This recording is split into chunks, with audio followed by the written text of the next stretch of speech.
Jogo Tomax, criado pelo professor José Carlos Assis Dornelas, tem objetivo focado no mercado da educação e treinamento em empreendedorismo. Trata-se de um jogo de negócios que utiliza metodologia e elementos de RPG nas tomadas de decisões.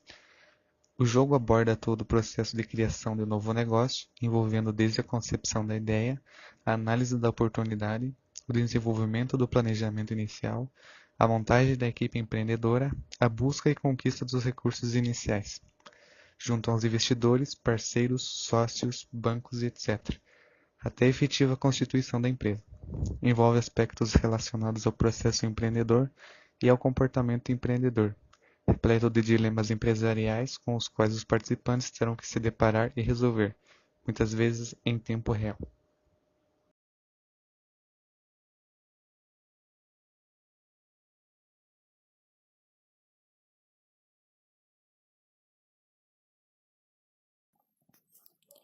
Sobre projetos e riscos. Normalmente, ficamos com o pé atrás quando falamos de riscos em projetos. A chance de dar errado incomoda todo novo empreendedor, mesmo sendo de praxe o erro acontecer e as coisas não saírem como esperávamos. Isso serve de aprendizado. Quanto maior o risco de um projeto, maior a dificuldade de sua execução. Assim como quanto mais difícil, maior o benefício daquele projeto.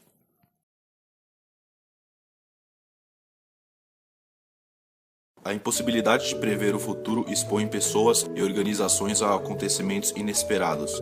Medidas de precaução para possíveis cenários futuros sempre foram tomadas e podem ser vistas diariamente. A inerência e influência do fator risco a um projeto torna importante o gerenciamento de riscos na gestão de projetos. No contexto da gestão de projetos, riscos são definidos como eventos incertos que, se viessem a acontecer, impactariam o projeto. O gerenciamento de riscos aplicado a projetos envolve processos de identificação, avaliação, resposta e monitoramento de riscos, e o objetivo é minimizar ameaças, além de maximizar oportunidades.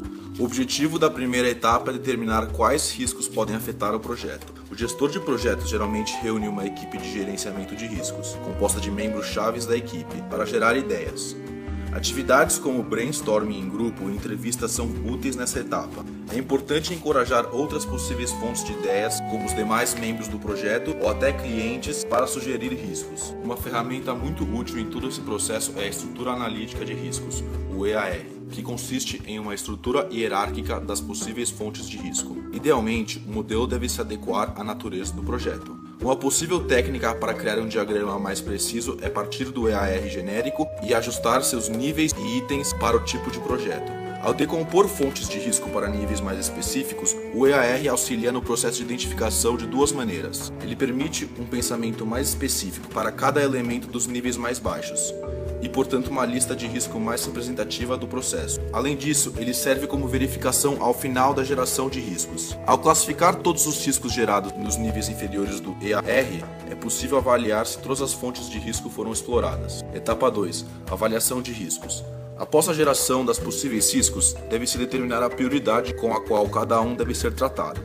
Isso é medido pela probabilidade de ocorrência vezes o impacto de ocorrência. Pode-se recorrer a diversas fontes para determinar tais valores. Boas bases para valores confiáveis podem ser estudos e análises de projetos semelhantes por especialistas, projetos passados semelhantes realizados pela empresa, entrevistas ou reuniões com membros da equipe, idealmente pedindo justificativas das opiniões dadas, e em diversas outras fontes relevantes. Após a determinação desses valores, é possível elaborar uma matriz de impacto versus probabilidade, um modelo útil para se visualizar a relevância de cada risco e, portanto, para estabelecer as prioridades. Por exemplo, para um projeto que envolva a navegação pela porção do Oceano Índico próxima à Somália, o risco de pirataria teria alta probabilidade e alto impacto, e, provavelmente, estando na zona de prioridade da matriz. Fatores como a dificuldade de detecção de cada risco podem ser incluídos para uma análise mais profunda, caso isso for desejado. Etapa 3. Desenvolvimento de respostas a risco. Essa etapa envolve ações adotadas com relação aos riscos. As medidas adotadas pela empresa, de acordo com as prioridades estabelecidas, terão mais chance de ser eficazes se forem formuladas após uma análise do risco. O diagrama de Ishikawa, que parte do evento de risco e progride em etapas que ilustram causas até a raiz do problema, é útil aqui. Respostas mais eficazes podem ser desenvolvidas depois da compreensão do que desencadeia cada problema. Por exemplo, utilizando essa abordagem, o risco de perda de um membro-chave da equipe poderia ser atribuído à desmotivação.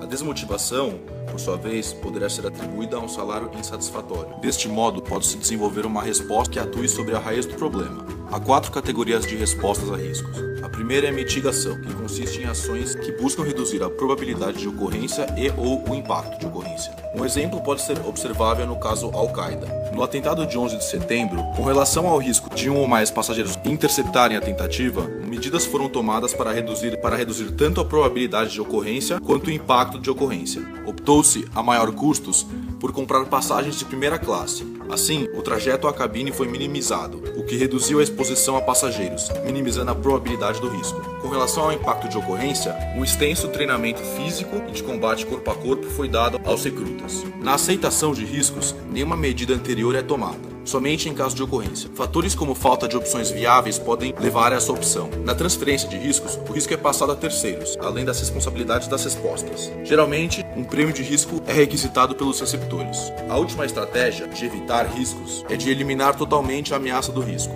Um backup de dados chaves, por exemplo, elimina o risco de perda desses dados. Etapa 4. Monitoramento de riscos. Esse processo se dá ao longo da vida do projeto e visa ajustar continuamente todo o gerenciamento de riscos de acordo com novos inputs, assegurando otimização contínua das respostas. O monitoramento de riscos existentes, a identificação de novos riscos e a avaliação dos processos existentes, entre outras atividades, compõem essa última etapa do gerenciamento. São diversos os métodos e modelos utilizados no gerenciamento de riscos, aplicado a projetos. Uma correta implementação pode aumentar significantemente as chances do projeto atingir seu objetivo. É fascinante ouvir e ler sobre a carreira de empreendedor, mas é mais fascinante ainda participar e estar dentro desse mundo. O jogo Automax apresenta uma forma lúcida e divertida de vivenciar o empreendedorismo, mas não basta só ficar em jogos e testes. Se tiver um projeto ou um objetivo, não se esqueça de analisar os prós e contras, e consultar amigos, famílias e profissionais que tenham passado por vários desafios e dilemas